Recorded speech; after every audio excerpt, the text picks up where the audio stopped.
this is my. I'm really sorry about this.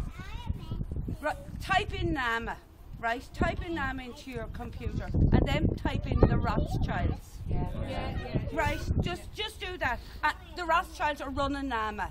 Now, they're running the whole wide world, right? Just type that in, and I'll tell you, when the Rothschilds started out, they said, "I do not care what puppet is on the throne, so long as I am controlling the money." Please look that up, everybody, on the internet. The euro's in crisis again now, and now they want to give us more money to bail us out for longer. Basically, all they're doing is giving us a shovel to dig a big hole for ourselves. And they're going to come along. The cause of this was capitalism. Because capitalism existed long before the Rothschilds were ever involved in banking, and it absolutely was. You know, when did the Rothschilds take over banking? I think it was the 1950s. They weren't there in 1929 when the Wall Street. I'm very sorry. You look it up. You look up.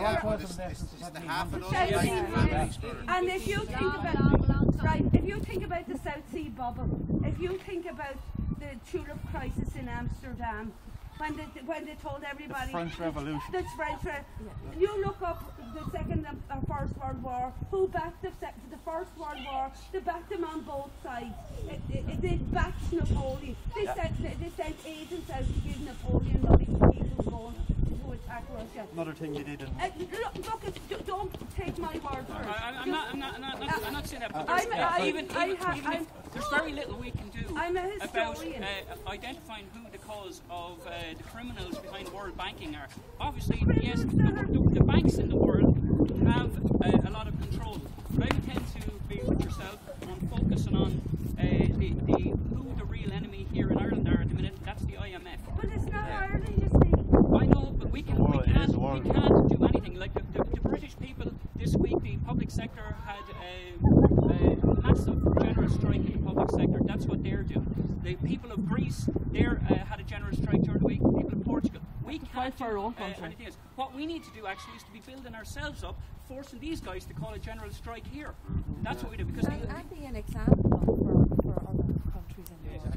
Yeah, you know, like start where you are as well, and if we can start gnawing away in a very small way at, like, you know, the rotten tree that it is, and other people in their countries are doing the same, eventually we all meet in the middle. Do you know what I mean? Exactly. We work in our own country, but we're in communication with others. The problem is, you see, we have nothing.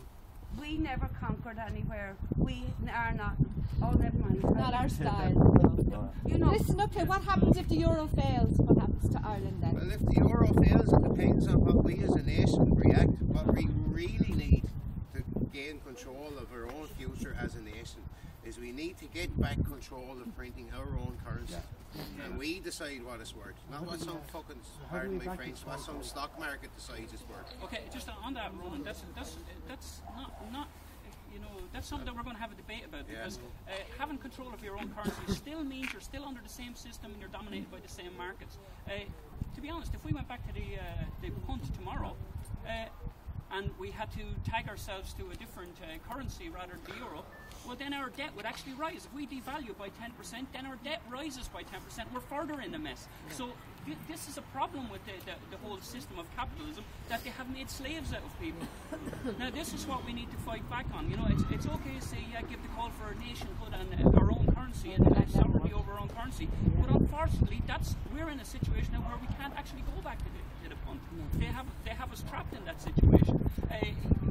Not only would the nation's debt rise, but anybody who has a mortgage, their interest rates would appreciate. So